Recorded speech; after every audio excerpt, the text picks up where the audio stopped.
Hey guys, welcome to another episode of the Asian Garage, and today we're talking about the Asian Garage Mag-Right Delete Keys version 3. So these I have here now are meant specifically for the Audi S3, RS3 and A3s from anywhere from the 8V to the 8.7. Sorry, so 8V to the 8Y models. What am I talking about? Okay, it's late at night. But anyway, the kit will come with 4 of these, and they all have their connectors with them. They also come with a caution, do not touch. So these get really hot during operation. And they also come with a backing liner or like a double-sided tape. These are like cushioned for, I'll explain in a bit, but yeah. So these 4 will come, and they will come with 8 metal zip ties. Okay, so let's talk about how you want to install it. So when you install, first thing you want to do is to, of course, remove your wheels and whatnot. But then when you put in your metal zip ties, put it in such a way that when it goes around the shock, you're able to do it like this, right? So that you can pull it through the whole thing. So don't put it the other way around, because then you'll be having the wire go underneath this and you can't tighten it. One other thing to know, that if you've never used metal zip ties before, is it would be good to have one of these, so that after you pull through and tighten, grab this and pull it out even more, like twist it and roll it such that it tightens it even more. So to demonstrate how it will look like on the shocks, I'm just going to use this spray paint can. So you're going to put it around your shocks, and then this goes through like this. Okay. And here's where it comes out. So you can pull it by your hand first. And once you think it's finger tight, use this pliers to pull it out like this. Grab it and twist it, so that now it's pulled even tighter, and you can see it's getting really tight. Now if you need to reset again, just keep doing this and keep pulling until you know it's really tight right now, so I can't pull it anymore. But just keep twisting this, right? And eventually you get really tight up against the shocks. So once again, grab it like this, okay, and twist it out inwards so that it stays really tight against the shocks. Now, of course, you would have remembered to remove the backing of the plates there. I'm gonna have to remove this off this now, but I'll think about it later. So this is just one way that you can use to tighten these.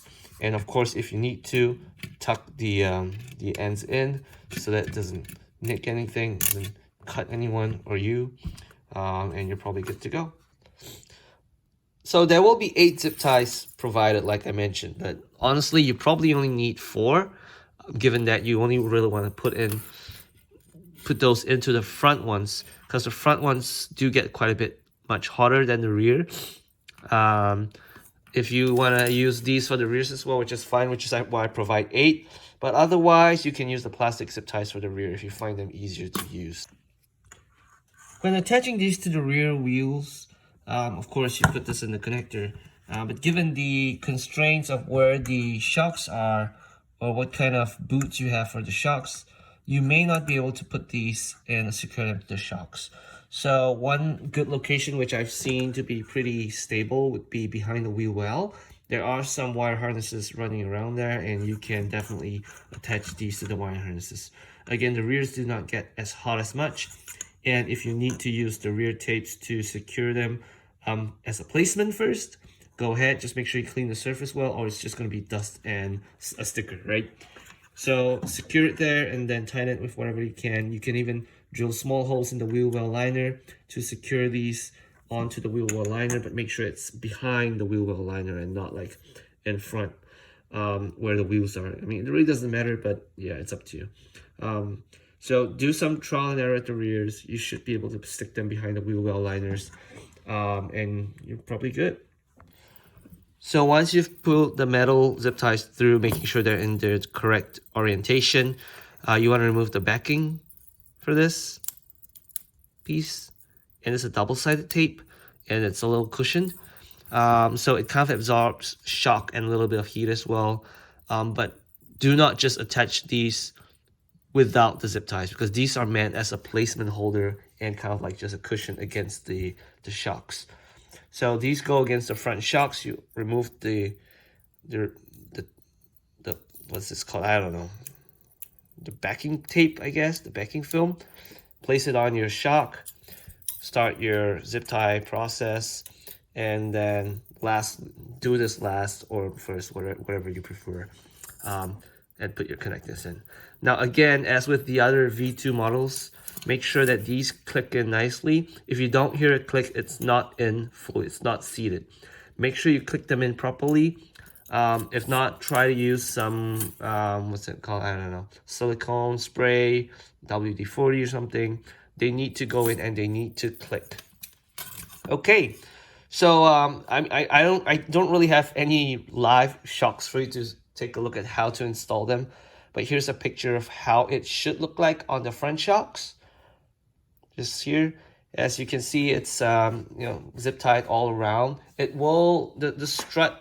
Sorry, the end link, what's that, mount may get in the way a little bit, but you can just go underneath that. I tried to make this as short as possible to fit the shocks, but this one was just a little bit off calculation, but it will still fit nicely. And if you need extra zip ties to get the wires, wound up or secured against the other wires as well, just make sure you do not get these attached to the brake hose, because the brake hose can get really hot if you're driving fast and braking a lot.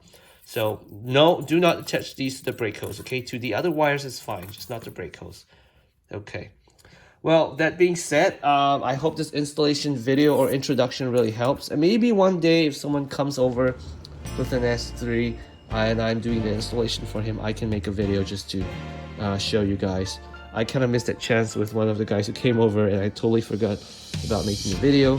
But yeah, if you want to get some of these, send me an email, send me a comment or anything, and I will let you know how to get one of these.